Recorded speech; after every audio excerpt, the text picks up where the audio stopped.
The sun in the morning cast long shadows down Copper Ridge's arid main street. On top of a rough-hewn wooden auction block, 10-year-old Lily Mae Thornton, her small wrists tied behind her back, swollen from struggling, stood firm. Though her hands were tied, her green eyes held no tears, only a resistance that unsettled the gathering of 30 onlookers below. Mayor Clayton Briggs adjusted his black hat and cleared his throat. "This girl stands accused of treason," he declared, voice echoing through the square. "Yesterday, she was caught tending to a wounded Apache savage. Her kind of sympathy undermines everything we've built." The townsfolk murmured their grim approval. Mrs. Henderson clutched her shawl tighter. Tom Riley, the blacksmith, spat into the dirt. They had mostly lost loved ones to Apache raids around here. Terror had long ago silenced their compassion. But Lily did not forget what they would not. The Apache youth she helped was not a savage.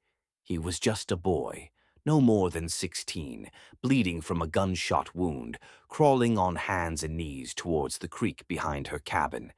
She tore off bandages from her own bodice, made him drink, and stood by while he vanished into the woods. "Bidding starts at $50, Briggs yelled. "Winner gets 5 years of work, long enough to teach her proper Christian values." Lily's stomach twisted. Her parents had been murdered by bandits 3 months previous. She'd been in the care of the town's so-called protection ever since, protection that now felt like punishment. She'd become a burden, a product. $50, snarled Marcus Webb, the ruthless rancher who had forced his men into bankruptcy.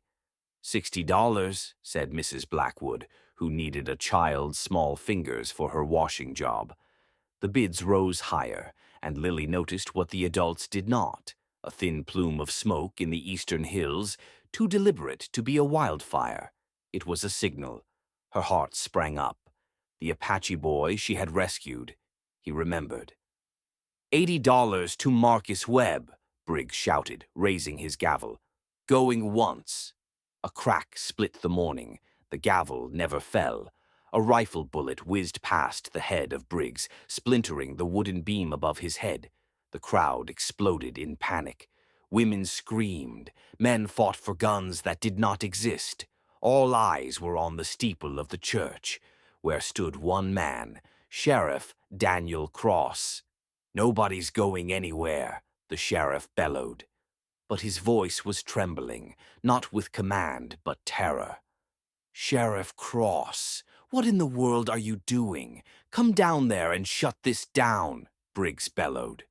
Cross did not answer. He was gazing at the hills. The horde was with him, dark figures shifting between the trees. Dozens of them.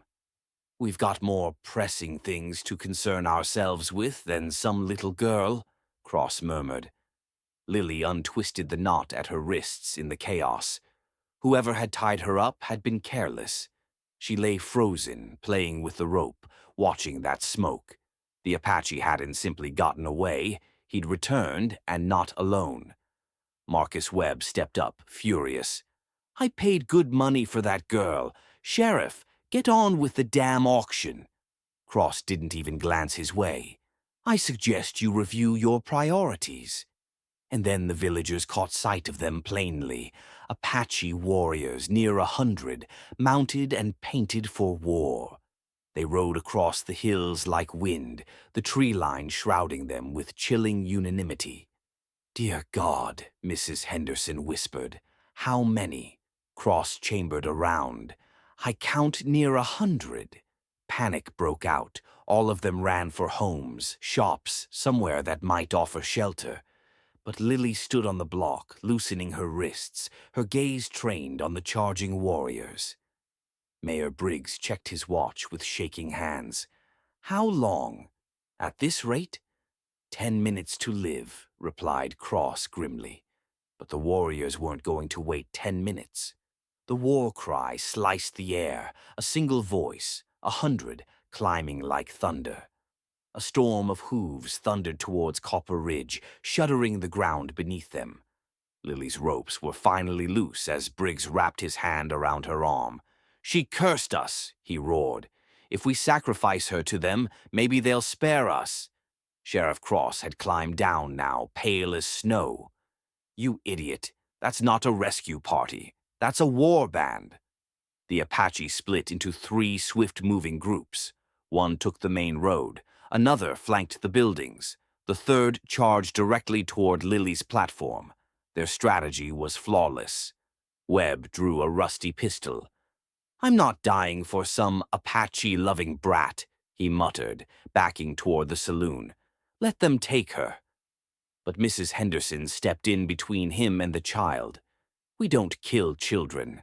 That child is innocent." The initial band of Apache warriors rode down the street, horses whinnying in dust puffs. The chief warrior, eagle plumes in his hair, lance adorned with scalps, eyes the faces. Then his eyes settled on Lily May.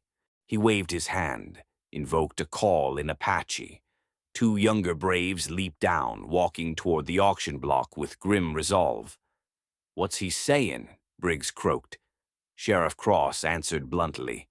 "He wants to know who put the girl on the auction block." A heavy silence fell. Shame froze all the bidders in place. The Apache leader raised his lance and called again. Briggs gulped hard. "Now what's he saying?" Cross's expression was stern. "He says someone's going to pay." The leader got down off his horse and approached Lily. His face paint was vibrant, red stripes across his face, black marks around his eyes. He wasn't the boy she'd saved, but there was something about his eyes that told her he knew her. "You are the white girl who watered my nephew?" he asked in heavy, accent-marked English. Lily stood up a little straighter. "Yes, sir. He was hurt. I couldn't leave him." A ripple swept through the crowd. Even now their manners astonished them. The chief's stern expression relaxed. "My nephew is Soaring Hawk. He mentioned your kindness." He turned to the crowd, voice increasing. "He also mentioned how you punished that kindness." Briggs stepped forward, trying to salvage the moment. "Chief, this is all a misunderstanding. She's an orphan.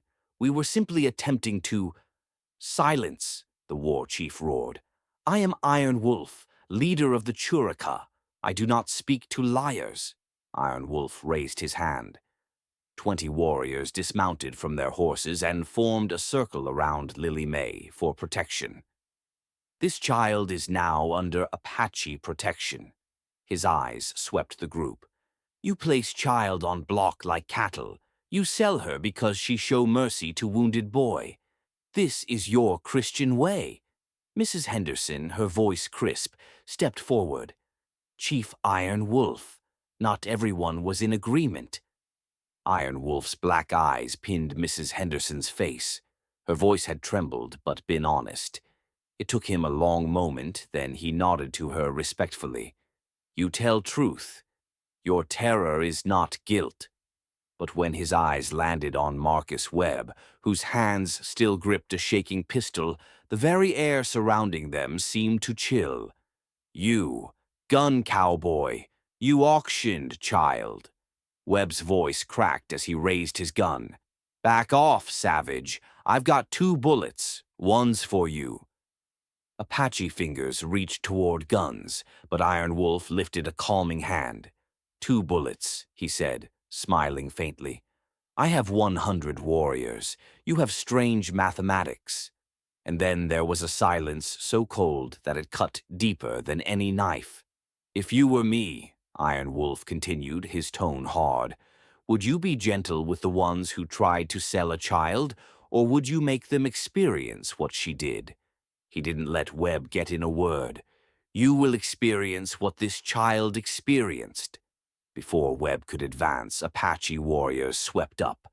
His pistol thudded futilely on the ground as strong hands tore his boots and shirt from his body, dragging him to the same auction block on which Lily May had stood mere minutes before. He was now barefoot and humiliated, pleading for mercy.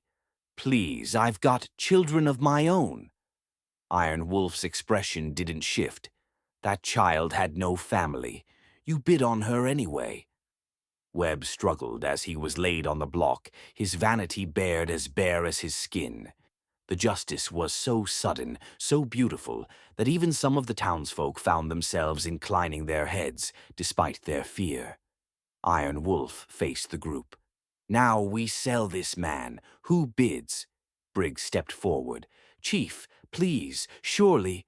$50, Iron Wolf stated, echoing Briggs's earlier tone. 5 years' work, time enough to learn Apache ways.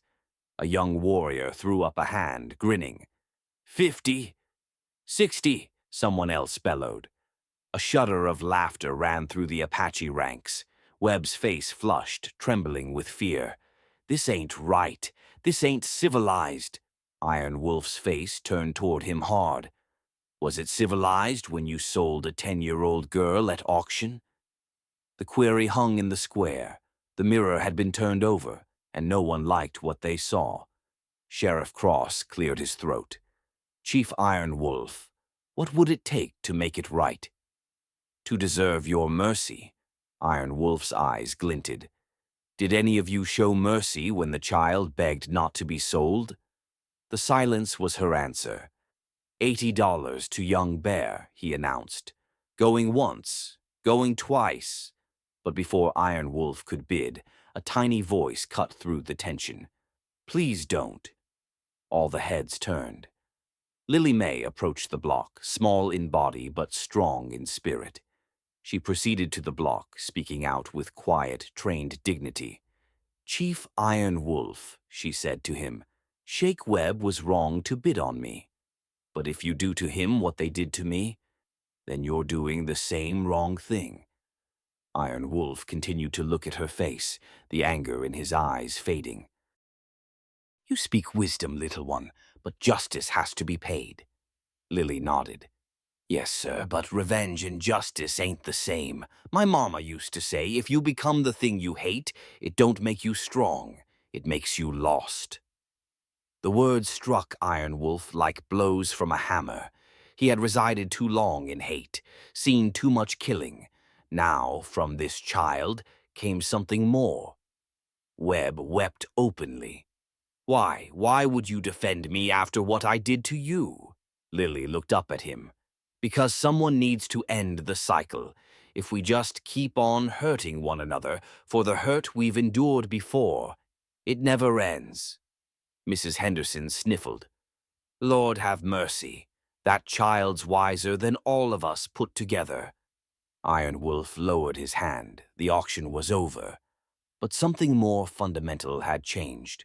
You are brave, white child, he said. But these people try to sell you. There has to be vengeance.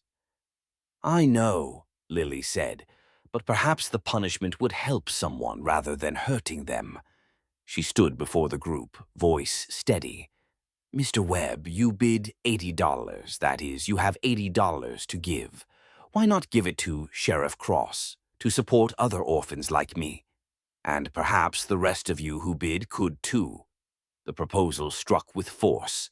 A penalty became protection. Shame became purpose. Mayor Briggs stepped forward, chastened. The girl is correct. Let us start an orphan fund. At once, all those who bid double their bid. Hands opened across the square. Copper Ridge residents, shaken, found redemption in doing something. But Iron Wolf wasn't finished. This is well, he said, but such wisdom requires more than monetary reward. He rose to his feet so all could hear. This child gave water to my nephew. She showed mercy. She spoke wisdom when she might have spoken retribution. She was strong when it would have been simpler to remain quiet. He spoke to Lily. My people would be proud if you were among us. You would be adopted daughter of Iron Wolf. You would be protected, always. A murmur ran through the crowd. Apache adoption was sacred, stronger than blood. But Lily looked out at the people of Copper Ridge, not with disdain, but optimism. Chief Iron Wolf, that means more to me than words, she said. But these people, They're mine, too, even when they make mistakes. Maybe I can remind them what mercy is." Sheriff Cross stepped forward, his badge glinting. "If she stays, she'll need protection. Legal protection." He met Iron Wolf's gaze. "Would your people embrace a peace treaty with Copper Ridge, a treaty that would protect her and any orphaned child like herself?" Iron Wolf paused. Treaties had been broken before, but something was different about now. "We will be willing to consider such treaty," he said, "but only if this town proves that it has learned from today." Mayor Briggs mopped sweat from his face. "What would you need as proof?" Iron Wolf replied in one word. "Simple." Iron Wolf stood among the trembling townspeople, his voice hard and grave. "Lily May belongs to the entire town," he announced. "Every family's responsible for her. Every person guards her welfare. And if anyone ever harms a child in your care again—" He left the threat hanging, but the suggestion was as tangible as stone. Mrs. Henderson stepped forward with quiet strength. "Chief," she said, "I lost my daughter to fever last winter. If Lily May will have me, I'd be honored to give her a proper home." "She'll have a job at my store when she's older," added the general store owner. "She'll learn reading and numbers, not scrubbing floors." One after another, the very same villagers who had once sold Lily May at an auction now offered protection, dignity, and an education. So thorough it was miraculous. But Iron Wolf wasn't yet finished. With a sharp whistle he called, and around the bend came Soaring Hawk, the young Apache Lily had rescued many years before. His wounded arm was wrapped with ceremonial cloth. He did not sport war paint today, but peace marks. He dismounted slowly and came toward Lily, carrying something wrapped in soft deer hide. "Little sister," he murmured, "you saved me when you could have left me. With my people, that's sacred debt." He opened the package to reveal a necklace of turquoise, silver, and eagle feathers.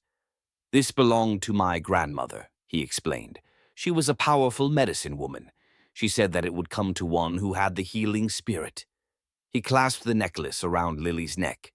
When he did, the Apache warriors began a low, chanting chant. The air was charged with power as ancient tradition enshrouded the square in seriousness. Iron Wolf stepped forward. "This necklace makes you sister to the Churicahua. To wound you is to wound us. So long as you wear this, our people are tied to your courage." Sheriff Cross set down a set of official documents. "I hereby take Lily May Thornton under the wardship of Copper Ridge," he stated, "protected in common by the town council and the Churicahua Apache. Anyone who harms her has an account to settle with both American justice and Apache justice." Marcus Webb from the auction block, though still standing in embarrassment, wailed sheepishly, "Chief, may I descend now?" Iron Wolf regarded him with a touch of a smile. "Did you learn your lesson?" "Yes, sir," Webb answered with surprising honesty. "I learned that children aren't possessions, that gentleness is not weakness, and that shame tastes sweeter than humble pie." "Then descend, but listen well. We will be watching." Just as the Apache warriors were preparing to leave, Iron Wolf addressed the town again. "Soaring Hawk will return every month full to behold little sister. This town has a potential to show White and Apache can live in harmony. Do not squander this blessing." The warriors mounted their horses in quiet dignity and departed from Copper Ridge, not as enemies, but as honored allies. Lily May stood in the center of the square, wearing the sacred necklace now, flanked by individuals who had previously kept her in slavery. Now her protectors. The girl who was auctioned off that day was now the cross between worlds.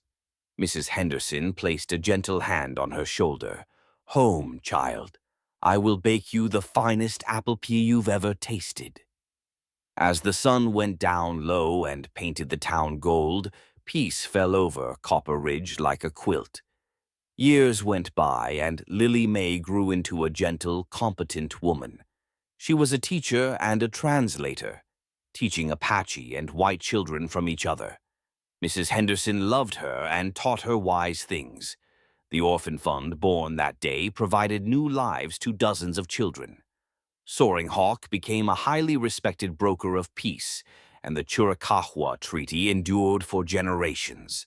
The auction block was destroyed and replaced with a school where children of every color read, wrote, and dreamed together.